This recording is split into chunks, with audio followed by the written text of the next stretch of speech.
नमस्कार, MNS news live में आप सभी का स्वागत है। मैं हूं आपके साथ अर्शी अंसारी। आइए देखते हैं देश और दुनिया की तमाम बड़ी खबरें। 3 लड़कों ने नाबालिग को बनाया हवस का शिकार। देखेंगे विस्तार से, बढ़ते हैं अगली खबर की तरफ। गुजरात मुख्यमंत्री ने दिया इस्तीफा। देखेंगे विस्तार से, बढ़ते हैं अगली खबर की तरफ।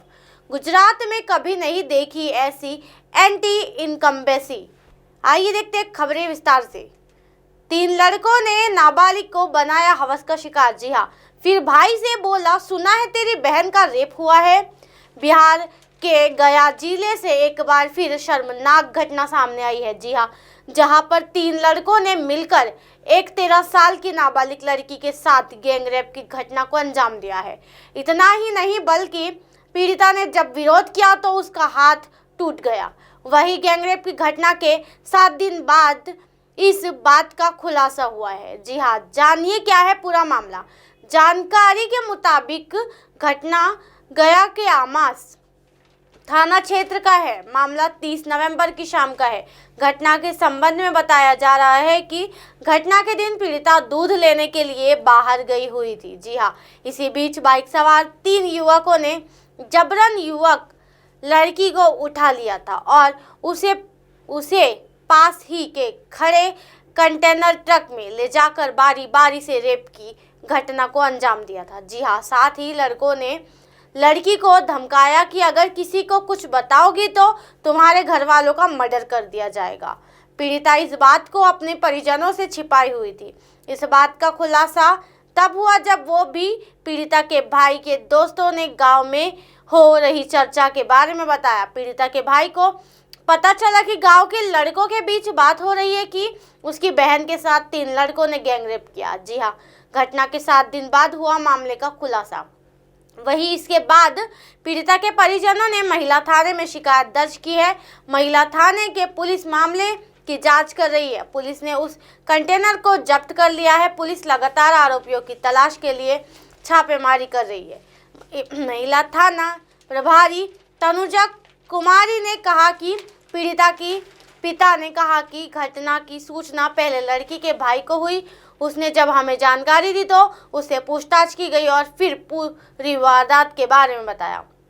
3 लड़के ऐसी घटनाओं को पहले भी अंजाम दे चुके हैं। बता दें कि पुलिस में जांच में पता चला कि गैंगरेप की घटना को अंजाम देने वाले आरोपियों ने इस तरह की घटना को पहले भी अंजाम दिया है। जी हाँ, लेकिन लोगों ने सामाजिक प्रतिष्ठा की वजह से इस मामले को पुलिस तक नहीं पहुंचाने दिया। गुजरात मुख्यमंत्री ने दिया इस्तीफा। राज्यपाल के सामने सरकार बनाने का दावा। कल विधायक दल की होगी बैठक। जी हाँ, चुनाव नतीजे आने के बाद अब गुजरात और हिमाचल प्रदेश में सरकार का गठन होना है। गुजरात और हिमाचल प्रदेश में चुनाव के नतीजे सबसे सामने आ चुके हैं। गुजरात में बीजेपी और हिमाचल में कांग्रेस ने पूर्ण बहुमत से जीत हासिल की है। अब दोनों ही राज्यों में शपथ ग्रहण समारोह होना है। गुजरात विधानसभा चुनाव में प्रचंड जीत के बाद बीजेपी ने कहा कि भूपेंद्र पटेल ही राज्य के मुख्यमंत्री बने रहेंगे और नई सरकार के लिए उनका शपथ ग्रहण समारोह 12 दिसंबर को होगा। वहीं हिमाचल प्रदेश में बहुमत के बावजूद सीएम को लेकर माथापच्ची हो रही है। जी हाँ, हिमाचल में कांग्रेस ने नई सरकार के गठन को लेकर नवनिर्वाचित विधायकों की बैठक शुक्रवार को शिमला में बुलाई है। इसमें हिमाचल कांग्रेस के प्रभारी राजीव शुक्ला और छत्तीसगढ़ के मुख्यमंत्री भूपेश बघेल समेत हरियाणा के पूर्व मुख्यमंत्री भूपेंद्र सिंह हुड्डा भी शामिल होंगे। इस बैठक में नई सरकार के गठन से लेकर राज्य के अगले मुख्यमंत्री के नाम को लेकर भी चर्चा की जाएगी। गुजरात हिमाचल चुनाव के नतीजे। गुजरात में बीजेपी में प्रचंड जीत हासिल की है। जी हाँ, गुजरात में बीजेपी ने अभी तक का सबसे बेहतरीन प्रदर्शन करते हुए 182 में से 156 सीटों पर जीत दर्ज की है। कांग्रेस ने 17 और आम आदमी पार्टी ने 5 सीटें ली है। जी हाँ, हिमाचल प्रदेश में विधानसभा चुनाव के अंतिम नतीजे में कांग्रेस ने बहुमत के लिए जरूरी 35 सीटों का आंकड़ा पार कर लिया है। कांग्रेस ने राज्य की 68 से 40 सीटों पर जीत हासिल की। वहीं बीजेपी 25 सीटों पर सिमट गई। 3 सीटों पर निर्दलियों ने जीत दर्ज की है।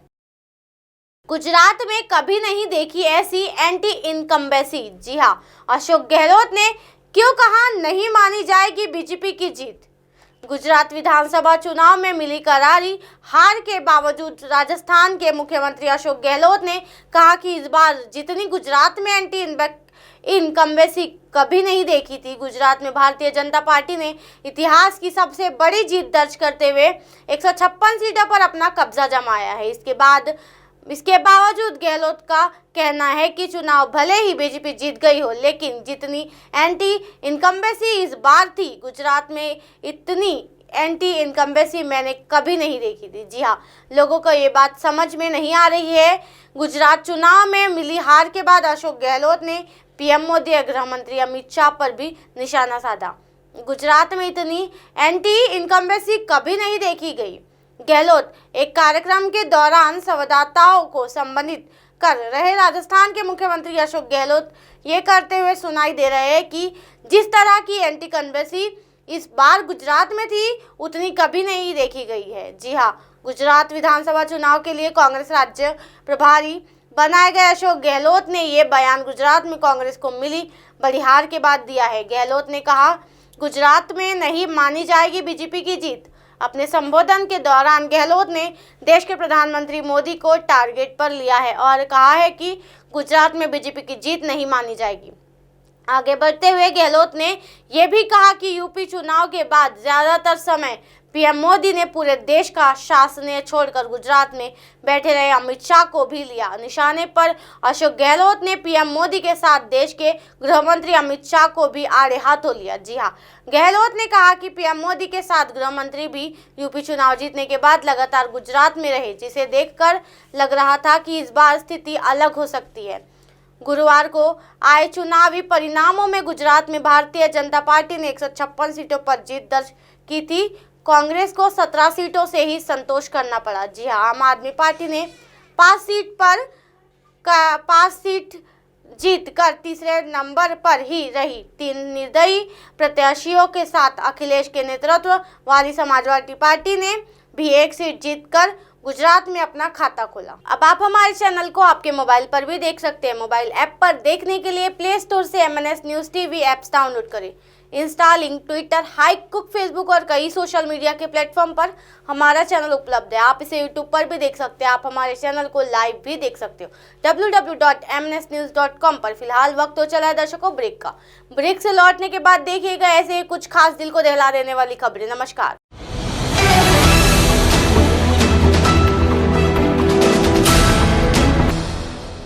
ये है MNS न्यूज़ नेटवर्क और आप देख रहे हैं MNS न्यूज़।